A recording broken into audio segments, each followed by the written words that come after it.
आरंभ है गंजाम प्रसिद्ध दंडयात्रा। गंजाम जिलार पारंपरिक और सांस्कृतिक लोककलार ऐतिह्य परंपरा दंडयात्रा। यह प्रतिवर्ष चैत्र मासरे आरंभ होई पणा संक्रांति दिन मेरुयात्रा शेष होता है। माँ रुद्रकाली और देवदेव महादेवों मंदिर भितर बाहरी दंडुआ मानक सहित विभिन्न ग्राम भ्रमण करी भक्तों द्वारे भोग खाती। दंडुआ एवं भक्त माने बहु निष्ठार सह माँ को सेवा करिथांती। प्रथम दिन दंडुआ माने माँ रुद्रकाली एवं महादेव को आमंत्रण करी आनी विभिन्न नीतिकांति परे गुप्तरे काउरी काठीरु अग्निजात कराई होम करिथांती। सेही होम अग्निरु चंपावर और दंडरे अग्नि संजोग करी माँ को ग्राम भ्रमण कराइथांती। प्रत्येक दिन दंडुआ माने दिन सारा उपवास रही मध्याह्न धूलीदंड सारी जलतोठरे पाणीदंड भांगी दुआर भोग करती। संध्यारे बालभोग परे दंडुआ माने पणा सेवन करती। मध्यरात्रे सुंकुड़ी भोग परे दंडुआ माने भोजन करी अग्निदंड खेलाई थांती। तापरे दंडयात्रा कमिटी तरफरु विभिन्न सांस्कृतिक कार्यक्रम अनुष्ठित होता है। एही यात्रा देखिबा पई देश विदेशरु भक्त माने निज गाँ को आसी माँ को दर्शन करती। माँ रुद्रकाली को निष्ठार सह पूजा कले मानसिक धारी मनस्काम पूर्ण हेबा सहित परिवार मंगल होता है। एपरिकी अपुत्रिक पुत्रदान पाइबा सहित अंध चक्षुदान मध्य पाइथाय।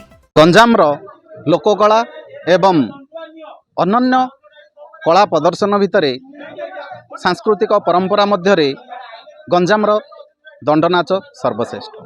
आज आरंभ हो जाइछि गंजाम दंडयात्रा। ताहले कौन रही कोभली भाव में आज आरंभ होउछि दंडयात्रा चलतु देखा फोकस प्लस यही रिपोर्ट। आज्ञा 18 दिन धरी चलो मांगर यात्रा। तेणुक आमर एथि दंडयात्रा 18 दिन चैत्र मास करा जाए। नीतिकांति बहुत माने एक बार हम दंड मैंने गोटे टाइम खाए उपवास रे। तापर दिन सका काली मंदिर जी, काली मंदिर समस्ते शिव मंदिर जी। शिव मंदिर आमर ठाकुर होम हम होम अग्निजात हम।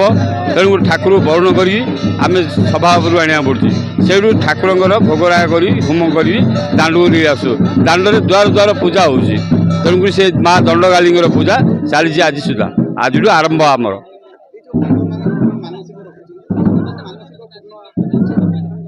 आज्ञा ठाकुर दयार बहुत गुड़ी जिन मानस पूर्ण होगा। आमर भी जो पिला बिका हो पिला भी मेकुला हो माँ काली दंडयात्रा थ्रु बहुत उपकृत हो।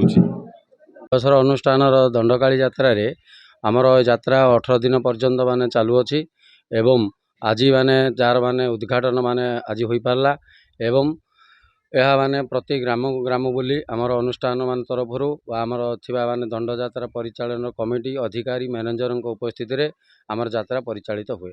धूली दंड ठाकुर प्रथम माने जो ग्राम को जीवे से माने ग्राम रे आमर बंदाण बोला जाउची। बंदाण बोलला सारा पर ठाकुर माने तोटा को जाती। पुणी ग्राम को धूलीदंड हुए। धूलीदंड पर जलतोठ माने पूजा हुए। जलतोठ पर ग्रामर माने मानसिक बाल्य मानकर द्वार पूजा हुए एवं ग्रामर बासी रखी माने ग्रामर माने मुख्य दांडर मझिरे माने आमर पूजा विधि अनुष्ठित हुए। यही यात्रा अति भक्तिर सहित विश्वासर सहित माने समस्त गंजामवासी निष्ठार सहित पालन करती और मानसिक रखती और से मानसिक माने संपूर्ण भाव पूरण हुए। जहाँफल लोक मानकर मन में विश्वास अतुट स्नेह श्रद्धा भक्तिर सहित समस्ते सामिल होती। पारंपरिक तथा सांस्कृतिक लोककलार ऐतिह्य गंजाम प्रसिद्ध दंडयात्रा देखापी कहीं दूर दूरांतर भक्त मानकर समागम देखा मिलता है।